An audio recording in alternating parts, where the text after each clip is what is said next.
America just got through a season in which we were tasked with selecting a president. Or at least that's ideally what happened. But whichever way you spin it, it seems that most people don't really have a set criteria in mind for which political candidates they'll support. Some vote straight down the party line every time. Others are single issue voters on topics like abortion or foreign policy. Some still vote for the person whose personality they like best, or maybe even vote against the person whose personality they dislike the most. There are countless ways to select a leader for a people. Some are good, others not so much. But are there any features that we can use reliably across the board? Are there some qualities in a leader that are necessary no matter what? Plato thinks there are.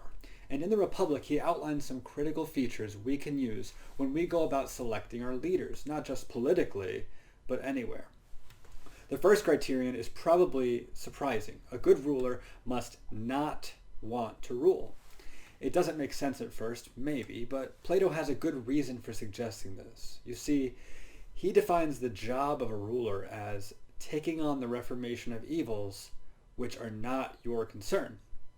That is, as a ruler, you have just accepted as your own everyone else's problems. Most people have enough of their own problems. Someone who really wants to be a ruler likely wants the job for reasons which are not wholly good. Some want power, others fame, perhaps money. Anyone eager to rush into a position of leadership should be immediately disqualified.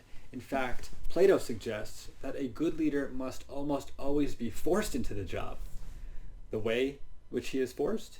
Well, he's presented with the possibility of someone worse than himself taking on the role. This brings us to the second point.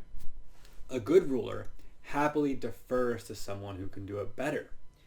If a ruler is truly the best person for the job, then he rules. If he's not, he is happy to be ruled by someone better than himself. This says something about a ruler's character, as well as the fact that he desires good for the ruled, not himself. Another assertion Plato makes about good rulers does not come until much later in the Republic. He suggests, much to the shock of his audience, that a good ruler must also be a philosopher. Now, to unpack this idea would take longer than this video really has room for, but you could check out our other videos on the philosopher king for more details. Suffice it to say, for our purposes here, however, that a ruler must have his eyes set on first principles. He must not be looking at specific examples of goodness or justice, but on goodness and justice as a whole. Once he understands these virtues, he will understand how to apply them to the state. These are just a few of Plato's recommendations in the Republic, but they're good enough for us to realize that we likely have never seen a leader like this in our lifetimes, especially if we're referring to political offices like presidents or prime ministers. Even so, these guidelines can be helpful to us should we find ourselves in a leadership position, however small. And as we cast our votes for local and federal elections, maybe we can one day find a politician with such ideals. Probably not, though.